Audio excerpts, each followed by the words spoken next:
Father, I ask once again that the words of my mouth and the meditations of all of our hearts would be pleasing in your sight, O Lord, our rock and our Redeemer. Amen. Here's the question of the morning. What would you do if someone handed you $10 million? I thought about an exercise of handing out paper and asking us all to write down 10 things we would do with $10 million. But I figured it would take too long to do that. Here's the thing about that question. That's a question, I suspect, at least for most of us, is theoretical. The real question is not what we do with $10 million. The real question is, what will we do with whatever we have? I think that God is much more interested in that question than the first one. There is something about what we do with what we have that is an indicator, maybe even one of the ways in which we define the health of our relationship with God. And we see that in the vignette that we get from Luke chapter 12 that we read a moment ago. It's an interesting scene. Here's Jesus teaching a big crowd of people.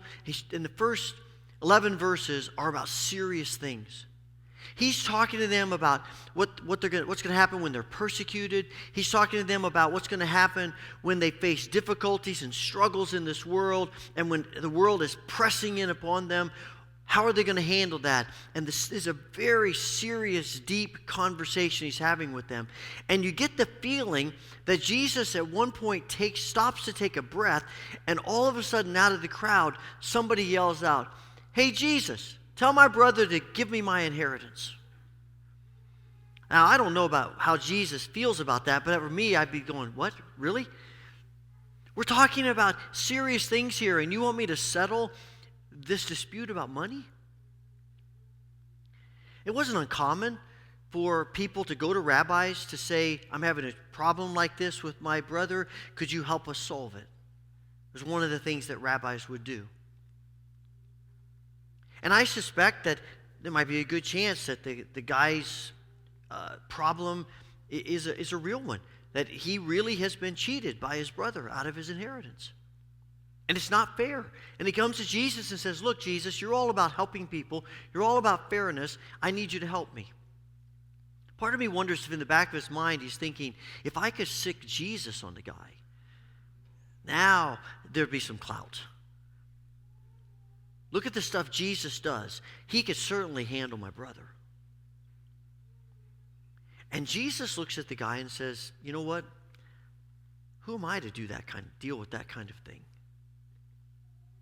I suspect if Jesus had stopped right there, everyone would have gone home feeling like, you know what? We had a good day of worship today. Everything went well. I'm feeling good about myself. I'm encouraged. Didn't Jesus have a great word? Wasn't that wonderful? Don't we feel excited? Don't we feel good about being together? And Jesus seems to want to stop, but he can't help himself. You read through the Gospels, there's a lot of times when you feel like Jesus is going to stop, and then he just can't help himself, and he says that next thing, and the scene changes. And this is one of those moments. Jesus says, "That's not really something that I want to deal with." And I can almost picture Jesus turning back to the crowd and then taking a half step and stopping and looking back and saying, "Well, let me say this to you. Beware of every kind of greed." And all of a sudden, the whole scene of the thing changes. And I can imagine the guy listening to Jesus saying, wait, this is about me now? This is supposed to be about my brother. This isn't about me. And what we're reminded about is that when we encounter Jesus, it's always in some form about us. Jesus is never content to let it be about other people. He is always turning it back on us and saying, well, that may be true, and that may well be unfair. But my question for you is, what's your attitude? What's your perspective? What are you going to do in response to it? And then Jesus tells a parable. There is something about greed that can seep into every part of our being. It took me a little bit to ponder Jesus' comment, because he says, beware of every kind of greed. I have to admit, I only thought there was one kind of greed. But the more I pondered it, the more I realized greed can be about anything. Certainly, we usually think greedy about money, but we can be greedy about our time. We can be greedy about our relationships. We can be greedy about our gifts. We can be greedy about anything because, in essence, greed is saying, I want more of what I have, and I want to hold on to it. I want to hoard it. I want to keep it, because if I just have more and if I can hold on to it, then I'll be happy. Of course, John Rockefeller was once asked, how much money would it take to make you happy? And he said, just a little bit more. And that is the problem with greed, is because it sends us a message that if we just have a little more, we're good, but we're always wanting more. We're always hoarding more. There's always more because we are afraid. At the heart of greed is a fear that we won't have enough.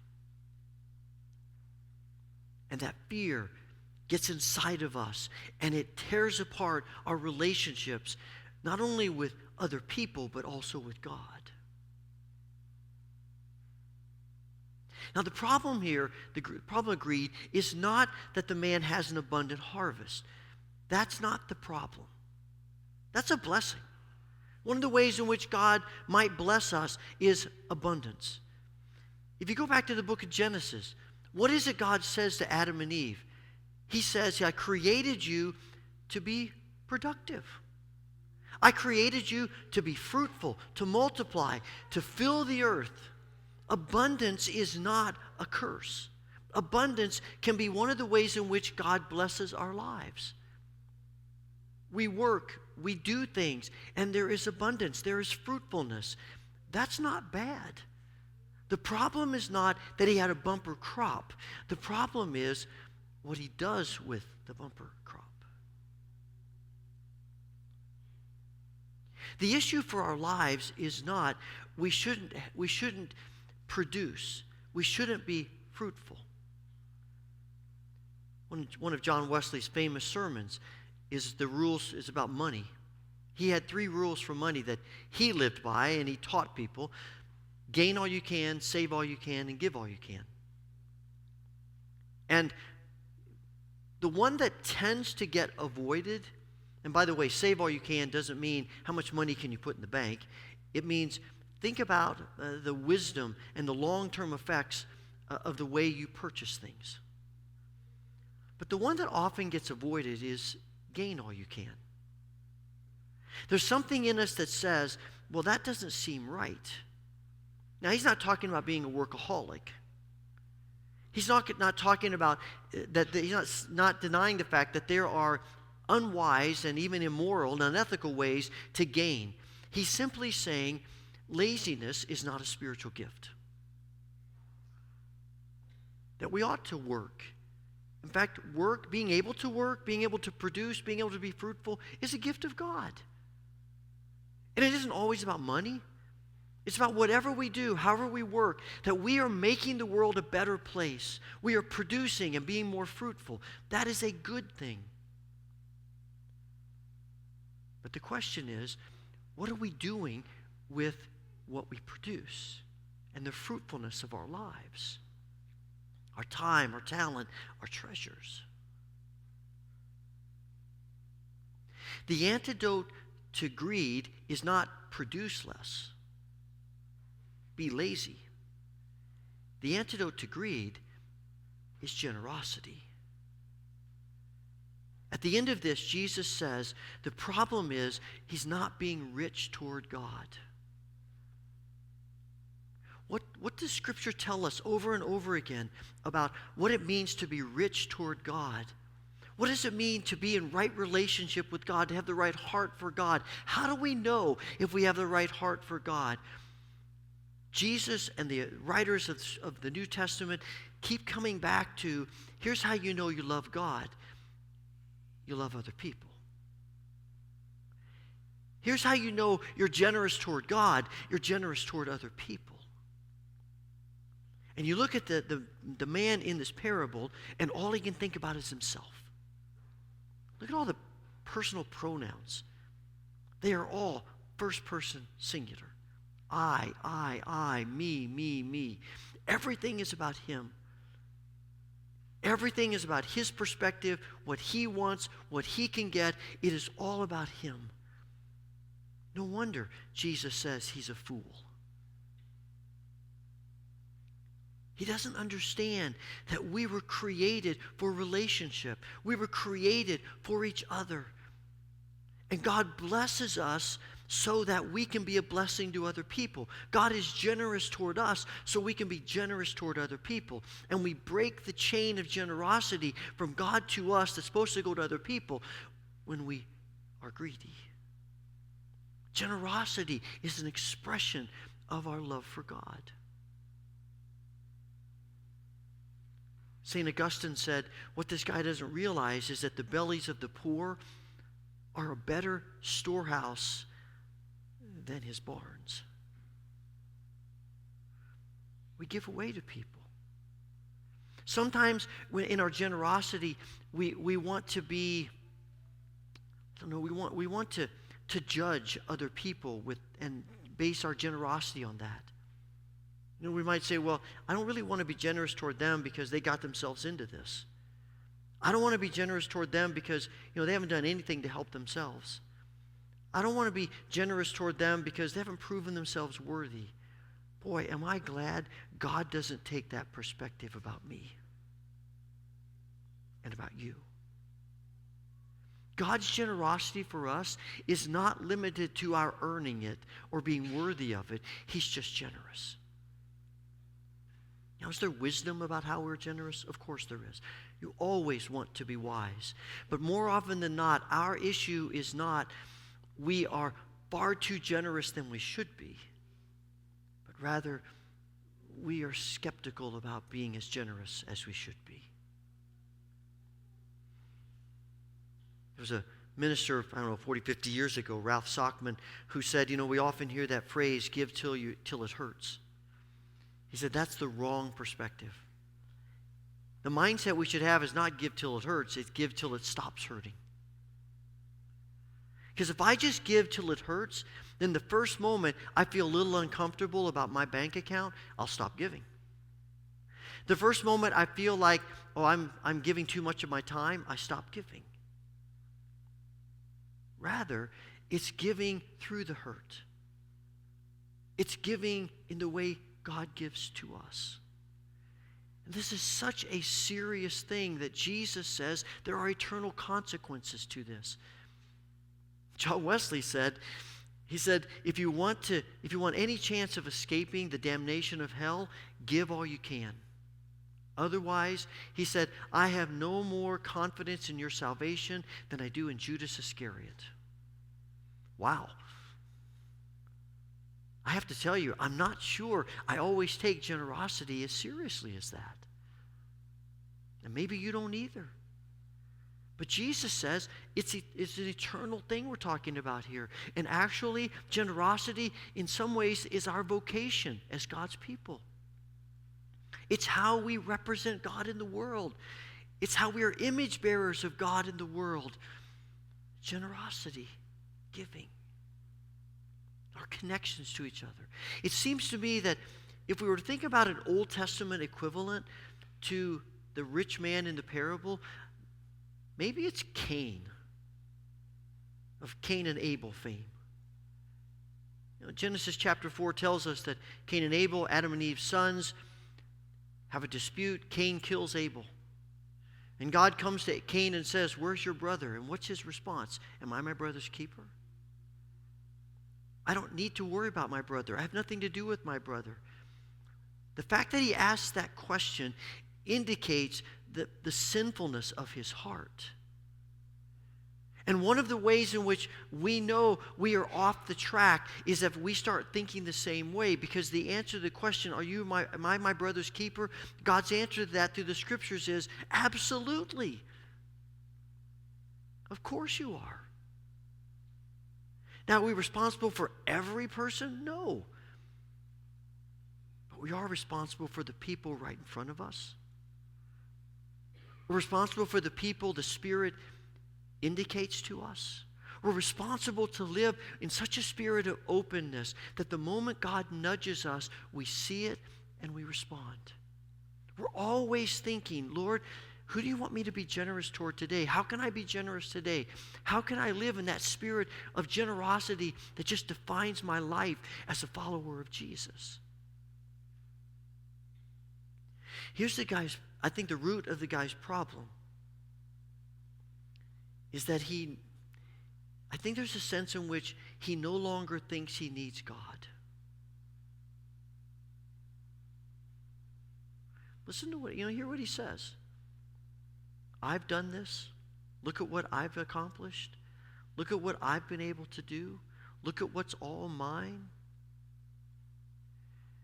The New Living Translation talks about, it says that there was a man, Jesus says there was a man who had a fertile field. Now, when I think of that, what comes to my mind is he had a pretty good head start on this abundant crop. I have a feeling that he didn't work any harder than his neighbors did. Maybe he had a better field to start with. And that was why his crop was so abundant. But he can't see that. He can't see that he's been blessed. He can't see that God has given him what he doesn't really deserve. Why should he have it any more than his next door neighbor who doesn't have as an abundant a crop? God has blessed him. But he's so wrapped up in himself he can't see it. And that's why Karl Barth said that basically all sin comes back to ingratitude. And the reason he doesn't think he needs God is because he doesn't think God has done anything for him. And hand in hand with generosity is gratitude, thanksgiving. One of the reasons we struggle with generosity is because we are hesitant to be as grateful as we should be. There's something in us that says, I've accomplished this, I've done this, this is mine because I've earned it. And all the while, God is chuckling and weeping at the same time because we can't see that we've been so blessed by him. And the more, let me put it around the other way, the less gratitude we feel toward God, the less need we have for God. And the less need we have for God, the more we separate ourselves from the very source of everything that life was intended to be. We may own everything in the world, but if we're completely disconnected from God, what do we really have?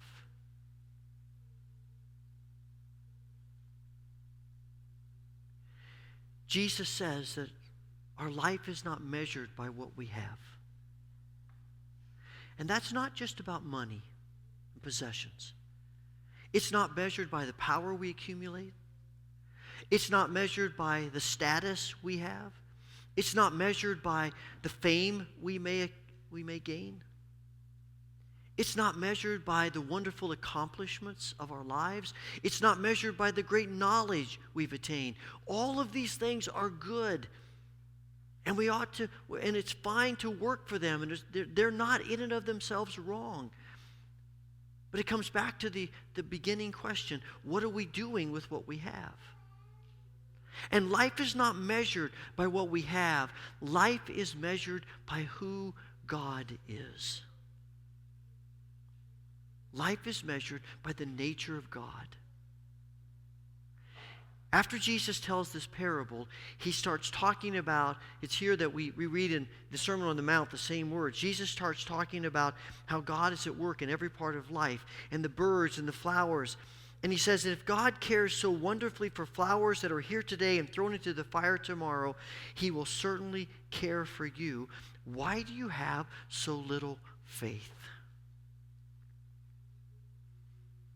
I think that may be one of the reasons why Ann Voskamp says maybe the opposite of faith is not doubt.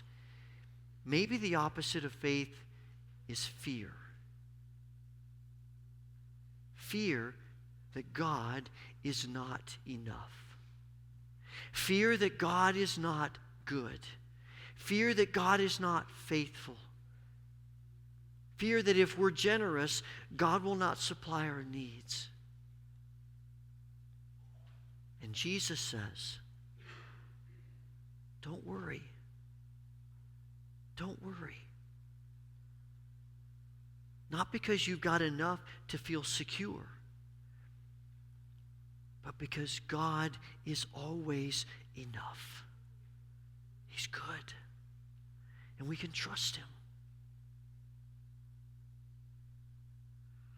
I think it was C.S. Lewis who said, the person who has God and nothing else has no less than the person who has God and everything else. And the person who has God and everything else has no more than the person who has God and nothing else. I have no idea what God may prompt you to do with what you have. It'll probably be different for all of us. But do we believe that God is so good and so faithful that we can trust him? Father, thank you that you are good and faithful and merciful. Thank you. Drive that truth deeper and deeper into each of us, that we might be people who reflect you in this world.